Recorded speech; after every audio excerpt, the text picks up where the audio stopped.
Buenos días para todos, bienvenidos a una jornada más de los viernes académicos que organiza el posgrado de Psiquiatría de la Universidad del Bosque en convenio con el Instituto Colombiano del Sistema Nervioso. Nos complace hoy presentar esta jornada en la cual nuestro conferencista invitado es una psiquiatra, profesora del programa de posgrado de la Universidad del Bosque y del Instituto Colombiano del Sistema Nervioso, quien ha tomado un camino bien difícil, que es tratar de entender y tratar de acompañar a los pacientes con farmacodependencia.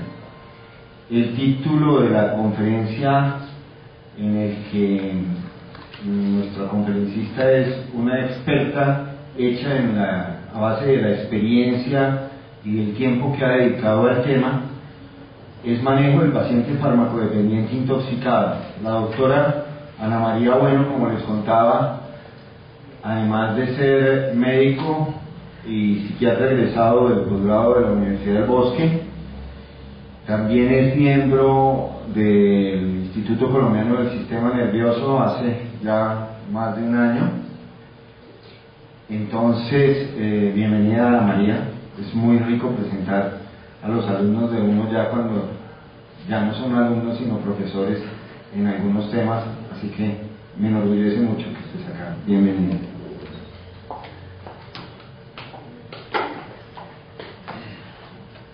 Muchas gracias al doctor Jiménez por esas palabras. Buenas tardes a todos. Bueno, yo vengo a hablarles hoy en calidad de coordinadora del grupo de desintoxicación del manejo que se le da en general a este tipo de pacientes y en esta fase de la enfermedad, en la fase de la intoxicación. Primero que todo, pues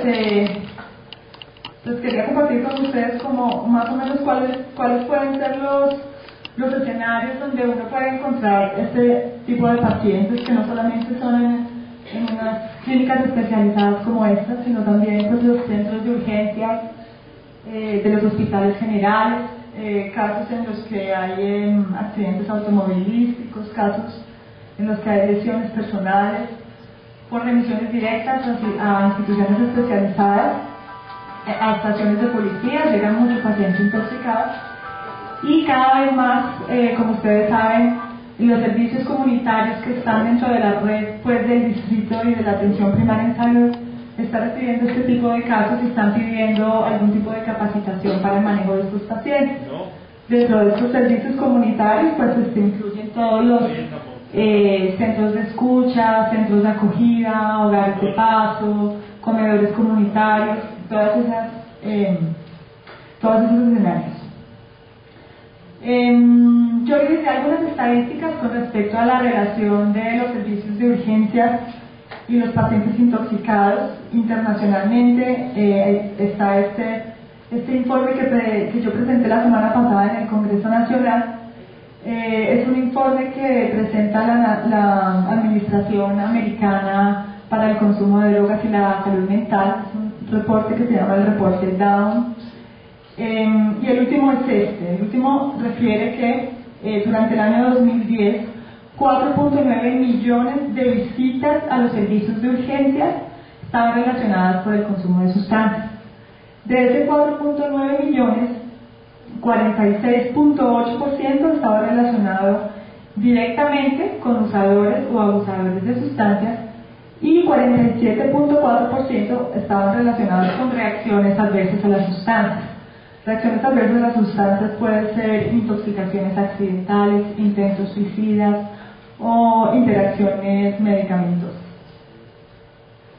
Un poco más en detalle este estudio o este reporte, como ustedes pueden ver, aquí están las cifras del 46.8 y llama la atención que dentro de las visitas de urgencias relacionadas con sustancias, los medicamentos son los que se llevan el porcentaje más alto, incluso por encima de las sustancias ilícitas, y del uso de alcohol en combinación con otras drogas o en uso de menores de edad.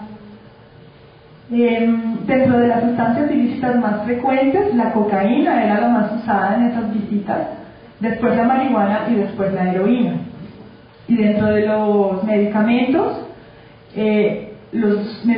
para el dolor, como la hidrocodona o la oxicodona, estaban incluso por encima de las benzodiazepinas y de las drogas que conocemos como drogas Z, el sorpidem. Esta es la curva del comportamiento en los últimos años con respecto a las visitas a urgencias. Se observa aquí que lo que va en más aumento es las consultas por reacciones adversas.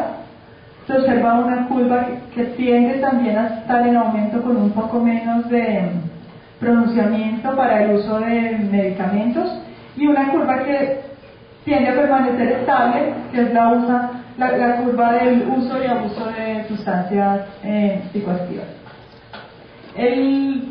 La conclusión principal de este estudio es esta, que es muy importante, y es que entre el año 2004 y el año 2010 hay un aumento del 94% en cuanto al número de consultas relacionadas a consumo de sustancias en los servicios de urgencias, es decir, de 4.5 millones de consultas en el año 2004 se ha pasado a 4.9 millones de consultas para el año 2010. Esto es como también algo que ellos informan con respecto a la administración y a la supervisión de accidentalidad.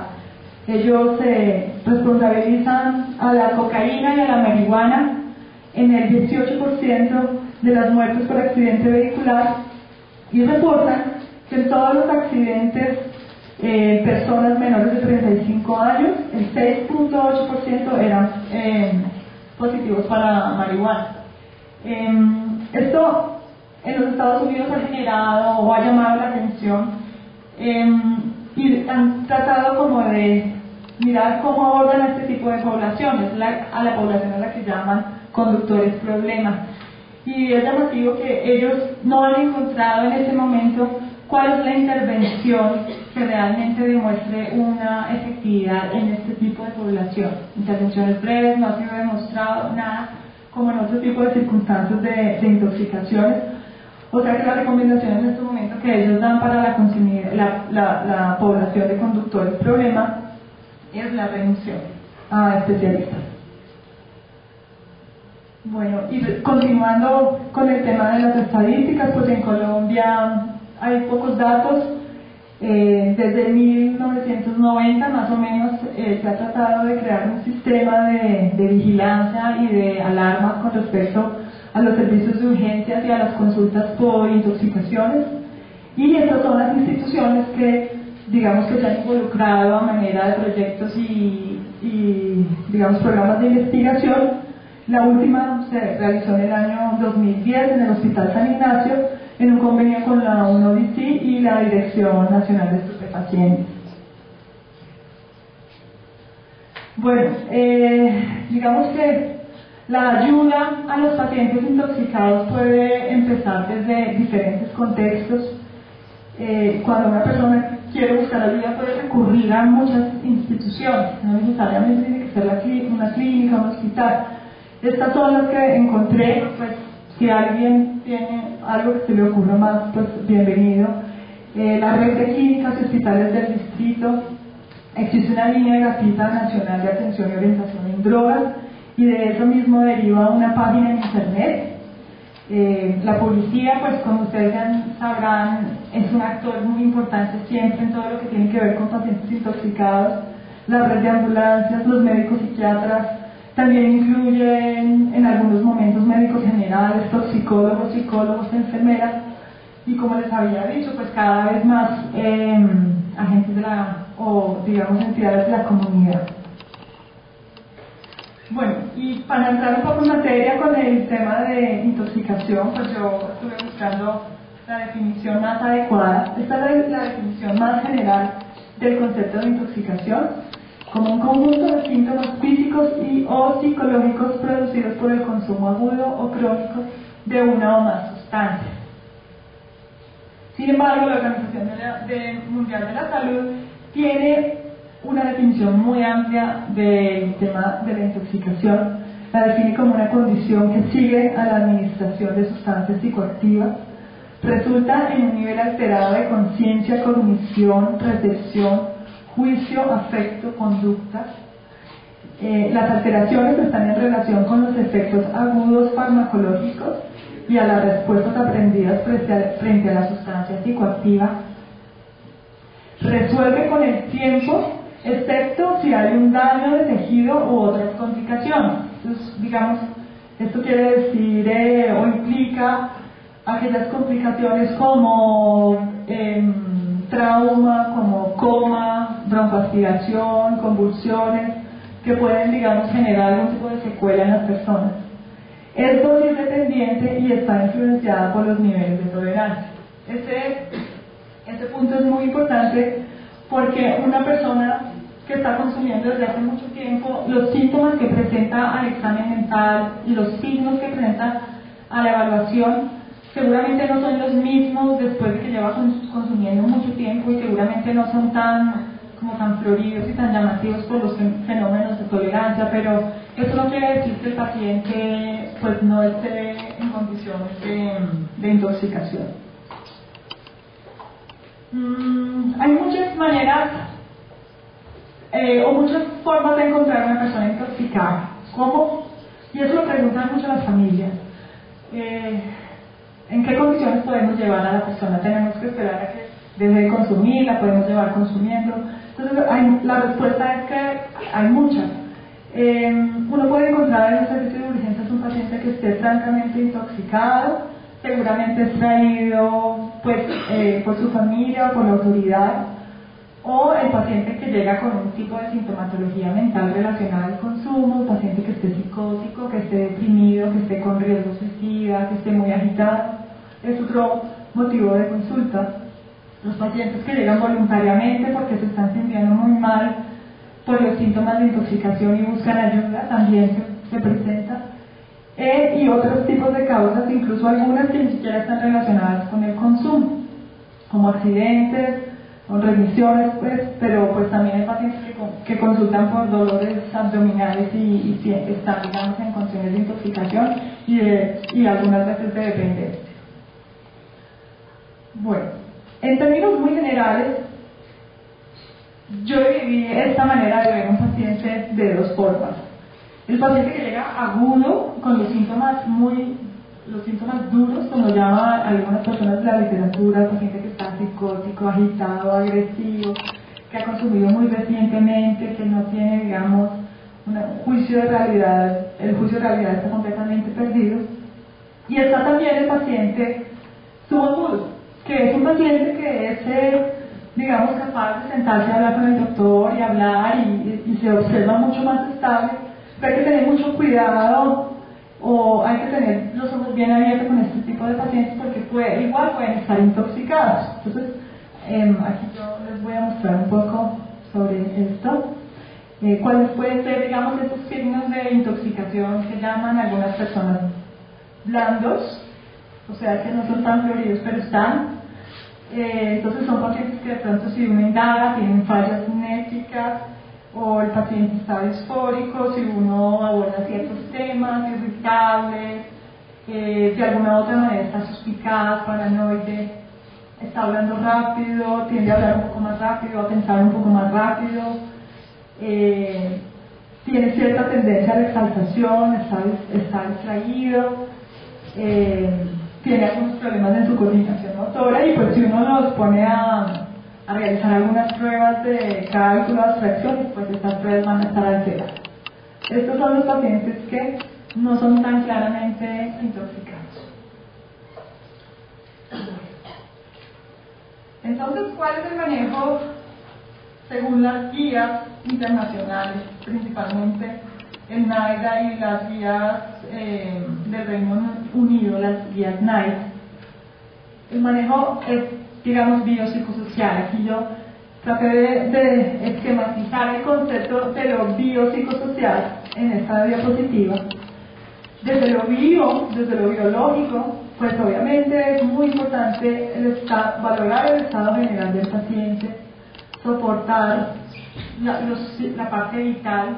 Estos pacientes ya veremos, ya les contaré más adelante, pero de alguna manera tienen riesgo para la vida por distintas situaciones. No tanto por la intoxicación en sí, porque como hablábamos en un seminario, un paciente que muere por sobredosis casi siempre es un paciente que muere por sobredosis en el escenario donde está consumiendo. Cuando ya pasan 1 o 2 horas, el riesgo de muerte, sobre todo por heroína y cocaína, pues va disminuyendo poco a poco. Lo que sí puede suceder y que puede comprometer la vida del paciente en un servicio de urgencias es que el paciente realice un episodio de abstinencia. Entonces siempre es muy importante prever la abstinencia del paciente. ¿Cómo se puede prever la abstinencia del paciente? Realizando un screening de tóxicos, preguntándole al paciente qué sustancias está consumiendo, hace cuánto. La historia de abstinencias severas con convulsiones, delirios, también es, digamos, sugestiva de que va a ser otro episodio de dependencia severo.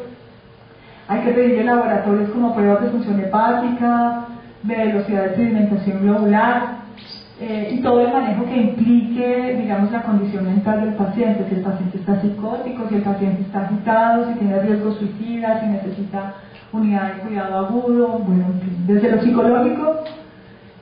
La historia clínica es muy importante, toda la historia de consumo, los tratamientos que ha hecho, los riesgos a los que ha sido sometido o se ha sometido pues durante la enfermedad, las enfermedades. La Organización Mundial de la Salud recomienda la utilización de instrumentos, ¿sí? No todas las instituciones lo tienen por tradición. No es diagnóstico, pero sí es un apoyo muy importante, no solo para el médico, sino para hacer un buen feedback al paciente. La entrevista familiar es muy importante y pues determinar dentro de los grados de dependencia dónde está este paciente. En lo social, pues como ustedes saben, hay que valorar laboralmente cómo está, familiarmente, si tiene algún problema legal por el consumo y cómo está, digamos, la salud general.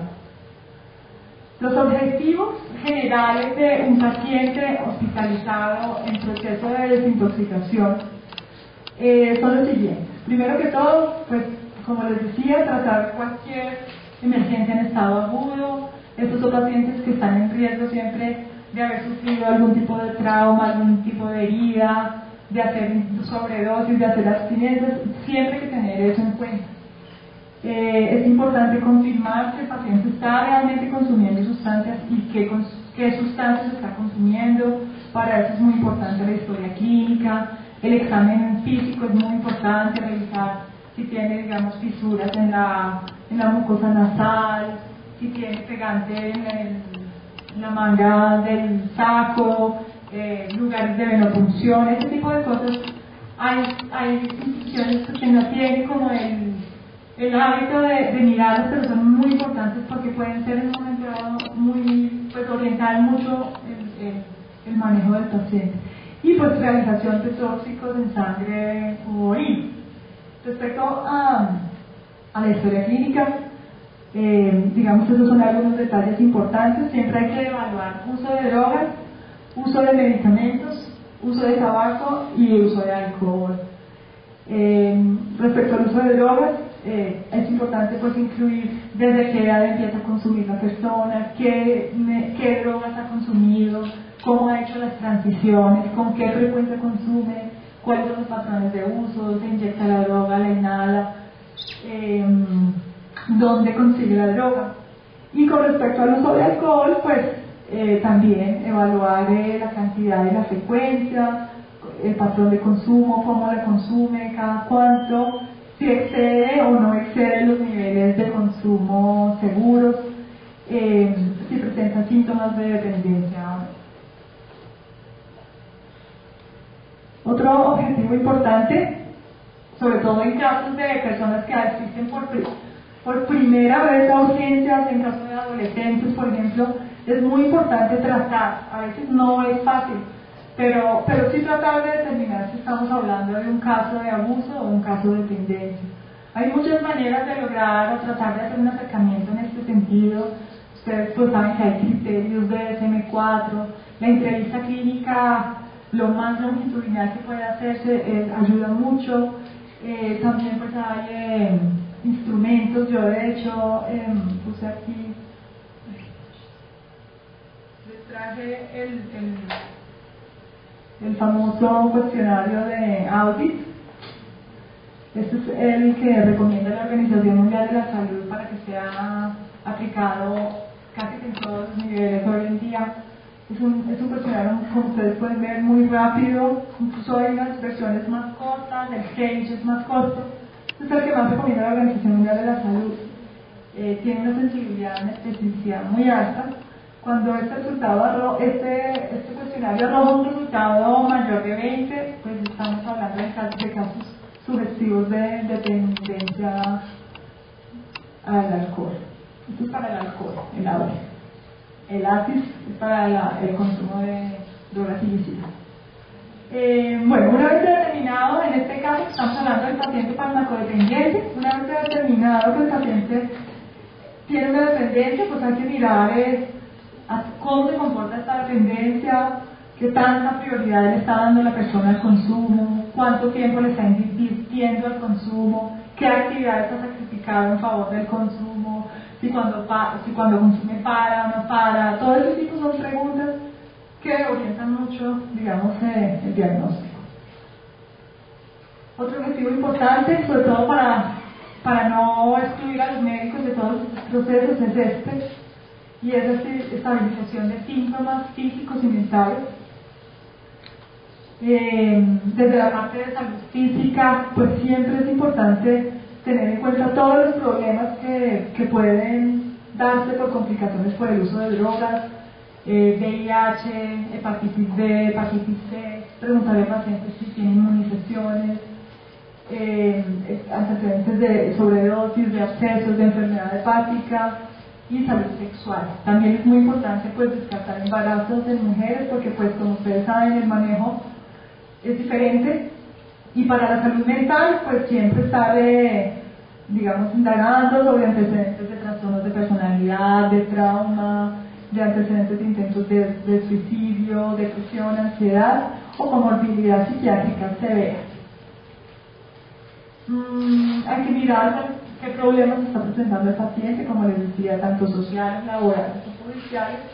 Abordar las conductas de riesgo siempre es importante, siempre, así sea que el paciente esté un día hospitalizado, si el paciente está en riesgo porque es un paciente que se inyecta o porque es un paciente que tiene conductas sexuales de riesgo, hay que abordarlo, porque pues es misión ética de los médicos hacer eso.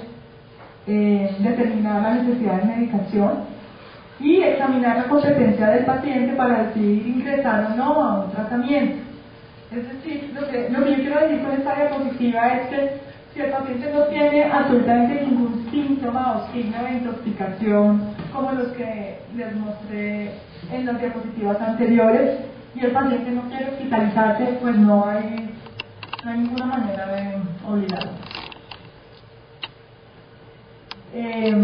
Para eso es importante los consentimientos informados, entregarle al paciente un reglamento si es posible.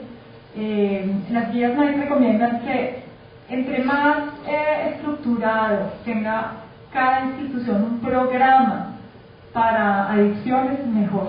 Así sea un espacio pequeño en un lugar o algo donde el paciente sepa que está ahí por eso. Es muy importante, porque digamos que es el primer paso para romper un poco con las resistencias y con el estigma y con la negación de la enfermedad. En la práctica privada, las guías recomiendan que siempre es muy importante establecer la capacidad de pago del paciente antes de que se empiecen los tratamientos. De lo contrario, pues en nuestro contexto hay que buscar ingresarlos por medio de la red de salud. Y en caso de riesgo de menores, las guías pues sugieren siempre informar a las entidades pertinentes. Retroalimentar al paciente, como yo les había dicho, con los resultados de las escalas y con los resultados de los laboratorios.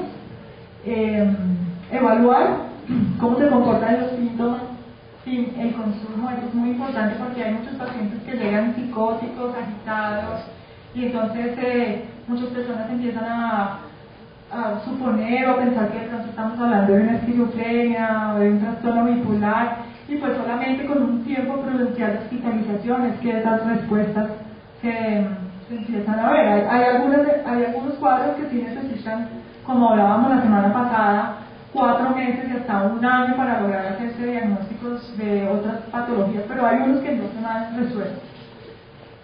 Ofrecer muy rápidamente tratamientos, eso es muy importante, porque acuérdense que en la enfermedad del consumo los estadios de motivación varían muy rápido, y el paciente que hoy quiere entrar a un tratamiento seguramente mañana ya no quiere. Entonces, entre más rápido se le diga y se le insista y se le motive a ingresar a un proceso de rehabilitación, pues es mejor.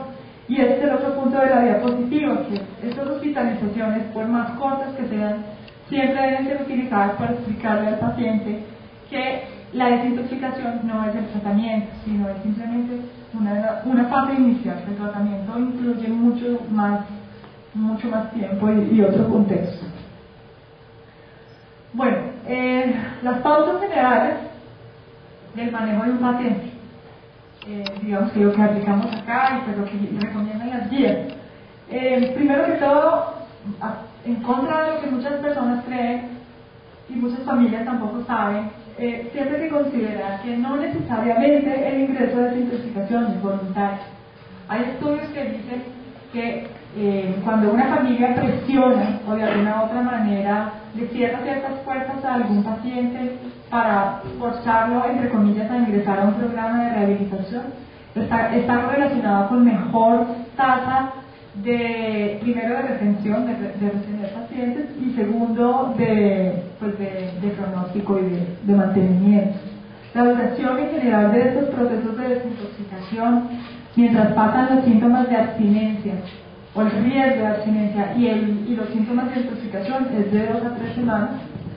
Y el manejo farmacológico debe ser un manejo flexible según cada característica individual, pues conociendo que cada paciente hace abstinencias de acuerdo a estímulos muy individuales, y no, digamos, lo que dice la guía, que hay que darle la metadona cada 8 horas, porque sí, pues eso depende también del paciente a qué horas consumía la marihuana, si era la hora en que se iba la mamá de la casa, que eran las 4 de la tarde, ahí se disparan los síntomas de abstinencia, ahí es cuando hay que poner, por ejemplo, la metadona, como por ejemplo. El manejo del paciente debe ser empático, aunque los límites que se ponen deben ser muy claros, con lo que yo les decía. Si al paciente se lo ubica en un grupo sintomático de desintoxicación desde el principio, es mucho mejor, porque pues digamos que estamos rompiendo un poco con la negación de que tiene un problema. Considerar siempre el riesgo de acting en estos pacientes. Como ustedes saben, estos pacientes vienen con modelos de enfermedad muy desadaptativos, y nosotros siempre tenemos que estar considerando que estos pacientes van a reproducir este tipo de modelos aquí en cualquier institución donde estén, ¿sí? Entonces, por eso es que hay que tener mucho cuidado con las visitas, con las llamadas, van a llamar a la mamá, al papá, o van a llamar al amigo que era el que le conseguía el consumo. Este tipo de cosas, nadie puede prever que un paciente no reactive, digamos, sus modelos en una institución cualquiera que sea. Entonces, cualquier institución, digamos, debe estar, digamos, pendiente de eso. Las guías también recomiendan mucho el tema de la expertise. No cualquier persona puede manejar determinados casos, sobre todo en casos en que hay policonsumidores, usadores de heroína o pacientes embarazadas. Estos son los criterios básicos para definir si un paciente debe realizar un proceso de rehabilitación internado o puede hacer un proceso ambulatorio. Los criterios de dependencia severa, que el paciente sea consumidor, que el paciente tenga una comorbilidad severa, que haya hecho intentos previos de dejar el consumo y no lo haya logrado, o que tenga una red de apoyo familiar pues que no sea lo suficientemente sostenedor. Cuando un paciente por alguna razón no puede ingresar a un proceso de rehabilitación, pues es muy importante de todos modos que la institución que lo tiene se prepare para realizar algún tipo de seguimiento, para abordar a la familia, explicar cuáles son los riesgos, qué es lo que el paciente debe hacer, ojalá vincularlo con algún grupo de autoayuda, pues para que esos pacientes no se pierdan del todo. Estas son las actividades, ya hablando un poco más en lo clínico, estas son las actividades que se realizan en una hospitalización y que demuestran cierto grado de impacto en el consumo. Las intervenciones conductuales son muy importantes en esta fase, tanto digamos en el manejo de la institución como de pronto en el enfoque de la terapia grupal. Las intervenciones breves con enfoque motivacional es lo que ahora más pues ha mostrado digamos buena respuesta en cuanto a mejoría, en cuanto a retención, en cuanto a disminución de consumo. Las herramientas que se le puedan dar a las pacientes para evitar las recaídas.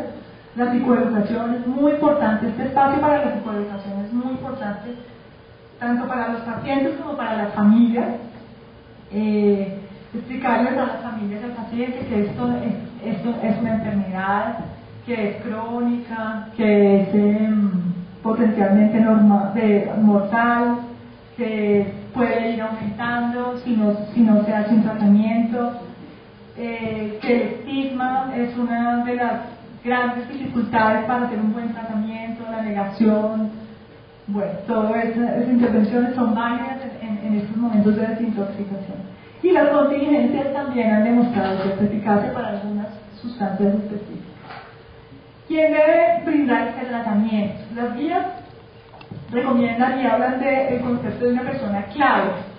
Una persona que sea la que hace seguimiento desde que el paciente entra en contacto con el servicio hasta que sale y el mantenimiento en sí.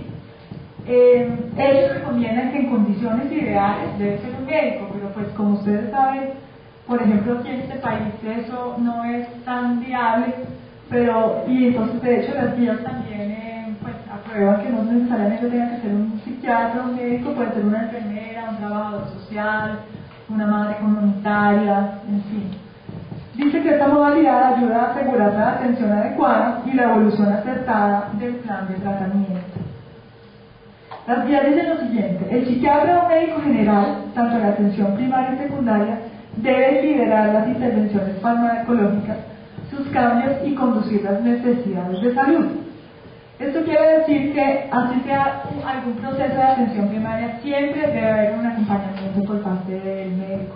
Las guías aceptan que el médico pueda supervisar, así sea un poco más de lejos, pero que siempre esté por el tema pues, de todo lo que yo les he expuesto hoy y de lo que dice ahí. Entonces dice que ese médico puede trabajar, por ejemplo, con una persona clave, que sea diferente, y esa persona clave pues estaría en el trabajo de compartir los cuidados en la monitorización del progreso frente a los objetivos, desarrollando el tratamiento holístico y asegurando que las intervenciones realmente sean multidisciplinarias y pues actúen todos los que puedan ayudar al paciente. Esta simplemente es una tabla que yo bajé para mostrarles a ustedes de la necesidad de que cuando llega un paciente, si no se toma la decisión de tomar laboratorios rápido o por dificultades administrativas, pues se pierde mucho la oportunidad, porque pues los días y las horas que duran una sustancia detectable en orina son muy poquitos. Realmente la única que dice acá que puede durar un poco más es la de un usador muy pesado de marihuana. De resto no dura más de 3 días. Lo que les decía al principio, hay que tener en cuenta la muerte, digamos, en estos pacientes. Las 4 principales causas de muerte en estos pacientes son la sobredosis, el suicidio, los accidentes y las complicaciones físicas debido al uso de sustancias. En el mundo la mayoría de sobredosis están relacionadas con el uso de opiáceos como heroína y metadona, y son la segunda causa más común de años de vida perdidos. Las sobredosis frecuentemente están relacionadas con cuando se ha agregado algunos otros depresores del sistema nervioso central como alcohol y benzodiazepina. Algunas acciones que puede hacer el médico para prevenir esto, pues decirle al paciente que evite las combinaciones entre benzodiazepinas y alcohol, educar al paciente para que, digamos, lo que hablábamos en el congreso, un paciente que ha hecho un tratamiento de desintoxicación y de deshabituación no tolera las mismas cantidades de droga que ingería antes de haber iniciado el proceso. Entonces, una vez sale, ya no tiene tanta tolerancia y cree que sí, consume lo mismo y pues la posibilidad de morir. El paciente tiene que mirar cuáles son los pacientes con riesgos para prevenir eso. Respecto a la acción de medicamentos, pues no voy a ahondar mucho en esto, es simplemente para los médicos tener en cuenta que, primero que todo, que la mayoría de síntomas de intoxicación son autolimitados y solamente con el tener al paciente lejos del consumo sus síntomas van a bajar. Además, muchos síntomas, como les decía, que parecen psicosis, parecen, no sé, psicosis o estados, digamos, de manía, pueden deberse al consumo y van a bajar con el tiempo. Por esa razón, digamos, son las recomendaciones de las guías. Pues tener mucha calma, no sentirse presionado por el tiempo, solo prescribir después de haber hecho un muy buen abordaje del paciente y un muy buen estudio del paciente. Siempre que tengamos un paciente en desintoxicación y veamos que el paciente no responde y todo, recordemos que dentro del mismo modelo de la enfermedad del paciente va a rechazar la medicación, entonces es probable que tengamos que recomendar que se la den macerada, este tipo de cosas. Y pues casos difíciles y que implican un poco de experiencia también es los pacientes con policonsumidores que involucran alcohol y empiezan a desarrollar muchos síndromes de abstinencia y además los síndromes de abstinencia empiezan a entremezclarse con síntomas de intoxicación. Aprender a diferenciar ese tipo de sintomatología es muy importante para el manejo. Las tres cosas que se buscan cuando uno formula medicamento en un paciente es disminuir la abstinencia, disminuir síntomas de intoxicación, pero la más importante es que el paciente se sienta confortable, que este sea un momento en el que él se sienta confortable y la abstinencia y digamos el malestar y el disconfort no lo haga buscar el consumo, sino que de pronto lo invite al cambio. Estos son los medicamentos que están disponibles para el manejo de ciertas sustancias. Y esta es una frase de las guías que dice lo siguiente. Dice: el proceso de abordaje inicial brinda una excelente oportunidad a los clínicos para proporcionar intervenciones breves que reduzcan el daño inmediato del consumo de sustancias psicoactivas y determine el grado de especialización de tratamiento que requiera ese paciente. Esta frase, pues yo la interpreto como que cuando uno tiene un paciente enfrente en cualquier contexto de este tipo, es una oportunidad única para hacer algo, ¿sí? Y cualquier cosa que uno haga, si la hace bien, puede generar algo. Probablemente no necesariamente sea que el paciente se vaya a un centro de rehabilitación de inmediato, pero algo hace. Entonces, de acuerdo a esta frase, yo estuve tratando de buscar una intervención breve con enfoque motivacional para compartirla con ustedes, pero desafortunadamente no encontré ninguna que tuviera buen sonido o que fuera en español. Entonces, encontré en la segunda, el plan B, que es las entrevistas en contextos no especializados que cometen muchos errores y que pueden cerrar puertas y pueden con errores muy, muy sencillitos perder pacientes. Entonces pues les traje 2 videos muy corticos que los puedo poner.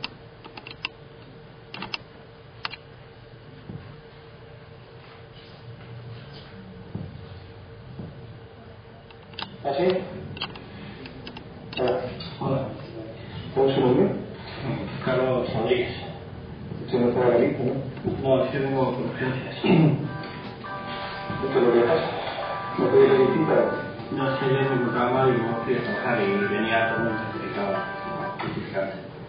¿Estás justificante? Sí. No viene de modo, no viene por aquí ni nada, ¿no? No, es que ayer no pude salir de casa. Me levanté con dolor de cabeza y malestar general y cansado y no fui a la oficina y la empresa no tiene justificante y por eso no. No, claro, pero es que esta es la tercera vez que me pido lo mismo, ¿no? Y si es por mí, no sé por qué. No sé, ha coincidido, es que yo creo que tenía algo así como gripe o algo así. Ya, pero ahora resulta que tengo aquí una anotación que había oído un poquito de adelante. Este fin de semana he visto. Pero lo normal, pues un par de copas con los amigos mientras vemos el partido, pero vamos, nada, no sé. Nada bueno que tenga relación con esto. Bueno, no puedo saber que ya sea 3 como están. Que hay 12, que se quiere el domingo que usted se quiere pegar y que luego el lunes debe ser cerrado de trabajo que no tiene que hacer la verdad. Lo tiene que hacer usted a la ley. Pero ¿me va a dar o no me va a dar? No se lo puede hacer y no puedo justificar algo que no justifica. Pero, ¿usted quiere que me echen de la empresa o...? Pero usted quiere que me lo de la empresa, pero yo no puedo justificar algo que yo no sé. Yo no puedo justificar algo que no sé. Yo no sé lo justificaría ni cómo estaba ni nada. Pues eso, me levanté mal y me encontraba mal porque tendría una gripe o alguna cosa así. Pues ¿qué le cuesta hacerlo si eso no es...? Nosotros no se puede hacer, ¿eh? La solución a saber es la última y la parte del sitio de los que tienen muchas pacientes esperando. Es que si no me lo hacen me pueden echar de la empresa. Bueno, aquí cada uno quiere dar su uso de lo posible, así que, por favor. Vale, pues muchas gracias, ¿eh? Bueno, Tengo que ir yo personalmente. y es otro que también es con un paciente que es bastante particular y es de un modelo que encontramos mucho en este trabajo. Luego, pues imagínense cómo es esto. Sí, sí.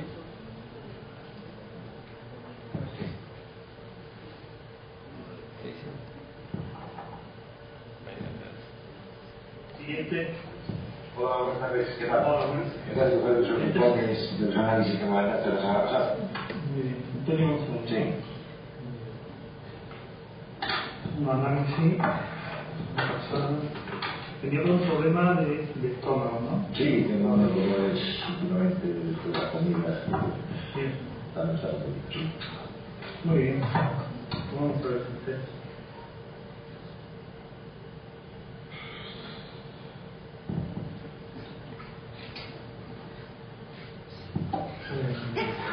Los resultados del análisis, un plan entre lo que tiene de estómago, los antecedentes previos de aquí, y lo que no ha salido, realmente lo tiene un problema de Bueno, algo mismo. Lo que dices, ya no me lo que como lo normal. Yo no sé si usted ve mucho el poco y lo que lo para usted normal, pero yo lo que le puedo decir es que con esta analítica, con esta exploración y con este cuadro clínico, esto apunta a que usted abuse la vida de la Yo estoy viviendo ya de 30 años lo normal. Perdón usted. Y los lugares donde hacen para mí. Perdón usted, pero no es una opinión mía. Esto está en todos los libros de medicina. Una analítica que tiene una gamma GT de 325. Y usted, cuando usted aquí, que es normal, hasta 50. Hace 30 años ya que tendría yo que tener esos resultados. Yo no sé lo que tenía usted hace 30 años. Lo que yo le digo que ahora, con el cuadro clínico que tiene ahora, con la exploración que hicimos la semana pasada, con los síntomas que tiene y esta analítica, su problema no es un serio problema de vida. De acuerdo, porque son los dolores de estómago, que no tengo por qué pensar que Le insisto que no es opinión mía, son de todos los médicos, es de la medicina, que realmente aquí he estudiado medicina y lo que le estoy diciendo es lo que hay. Así que está en sus manos. O deja de beber, o tampoco tiene un sentido que vuelva a la consulta.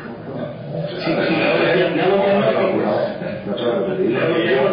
yo desde a consulta, yo soy un enfermo, 4 veces ya necesario y me da. Bueno. Bueno, entonces, pues se imaginará que ese paciente no va a volver, y el anterior pues tampoco. Entonces, pues son representaciones bastante llamativas, pero yo pienso que lo más llamativo es que este tipo de cosas sí pasan en los servicios de urgencias o esperamos que no tanto en atención primaria, por muchas causas. Yo pienso que una de estas también es esa, pero pues yo espero que con esta charla pues también haya tenido como un impacto con respecto a eso. Muchas gracias.